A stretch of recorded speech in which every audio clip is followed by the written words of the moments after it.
Hello everyone, and welcome once again to Caleb Likes Books. Today I have another video for you that's kind of a review, but kind of not, because I'm going to be talking about The Sword of Shannara by Terry Brooks, which unfortunately, very unfortunately for me, because I was really excited about this book, I decided to not finish this book. This is the third book this year that I have decided to DNF. The first being The Shadow Rising by Robert Jordan, the fourth book of The Wheel of Time, the second being The Inferno by Dante Alighieri, and then this one. And this is one that I was really excited about because I haven't read a whole lot of classic fantasy, and this is a very beloved book, a very popular book within fantasy circles, and it's one that I was very excited about. But unfortunately, it just didn't do much for me. So I decided to not finish it. For context, I read the first third of the book, pretty much exactly the first third of the book, and I got to the point where I would pick it up to read it and I'd be like, I don't really want to read this book anymore, but I would keep going because generally speaking, I like to finish books. I don't want to not finish books, even if I'm not loving them.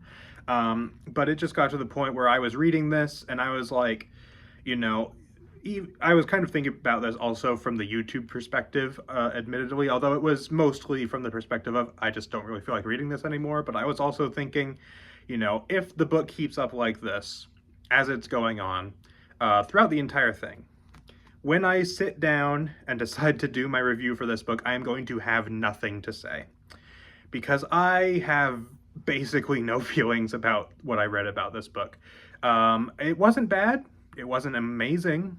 It was just, I had no feelings on it, and I just didn't feel interested or engaged in it either in a positive or a negative way. It just didn't do anything for me, really. There were a few things about it that I thought were cool, I will say.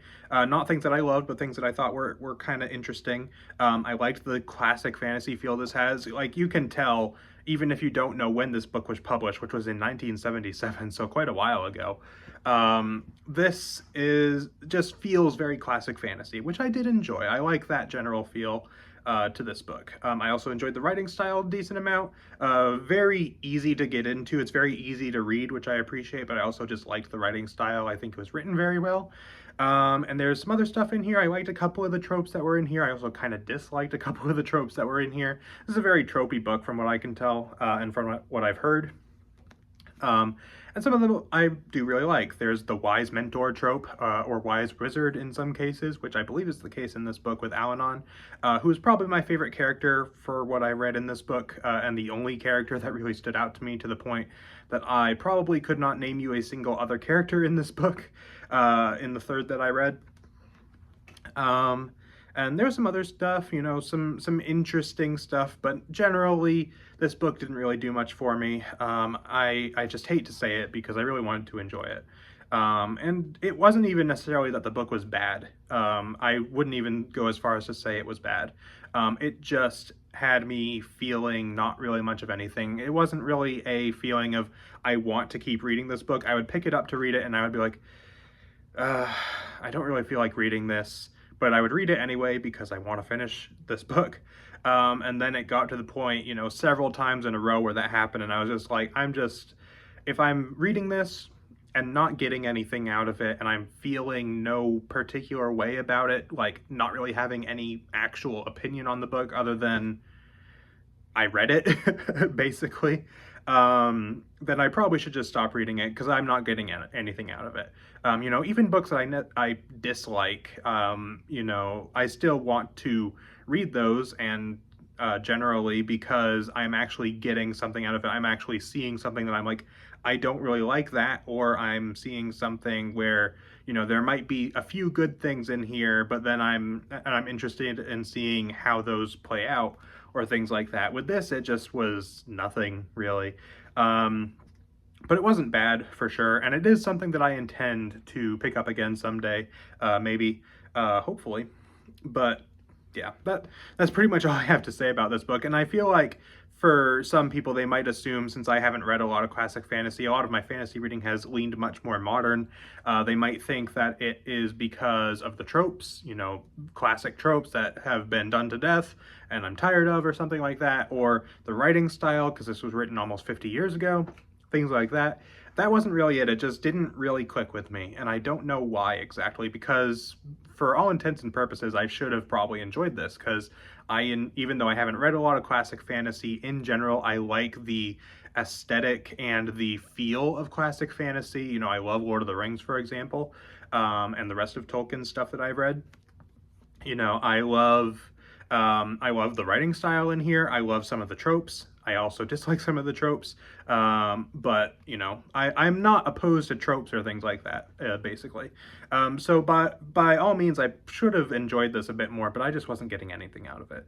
And that's pretty much all I have to say on the matter. So I do intend to probably pick this up again someday. I don't know when or if I will even do that. Maybe I just never will revisit this ever. But I hope that I do, and I hope that I will enjoy it more if I do so. I think part of it could just be that I'm not used to classic fantasy, even though I don't think that's why. I don't think it has anything to do with the fact that it is a classic fantasy. Maybe that's part of it. Who knows? So maybe once I'm a little bit more well-read in fantasy, maybe I'll give it another try, see if it works for me a bit better. We'll see. So that's pretty much all I've got to say in this video. I apologize it's a bit short, but frankly, as I said earlier, I don't have much to say about this book. There's some cool stuff in here, like I said. I enjoyed the writing style, I enjoyed Al-Anon. Generally, I think he was kind of interesting, things like that. Some stuff I didn't like very much. There is a trope in here, which is not a spoiler because it's in like the first chapter, so I don't consider that a spoiler. Which is the protagonist of the book, or at least one of the main characters of the book. I don't know if he's necessarily the protagonist, but he's one of the main characters, is secret royalty, which granted is revealed in the first chapter, so it's not really that big of a secret, but that is a trope that I genuinely despise most of the time. I don't know why, I just don't like it. So that kind of started this off on a bad foot, but I tried to look past it, and ultimately, even then, it just didn't do anything for me. So, yeah, I hate to say it, but I just decided not to finish this one. And hopefully this will be the last book of the year that I decide not to finish. I only will probably get to a few more this year anyway.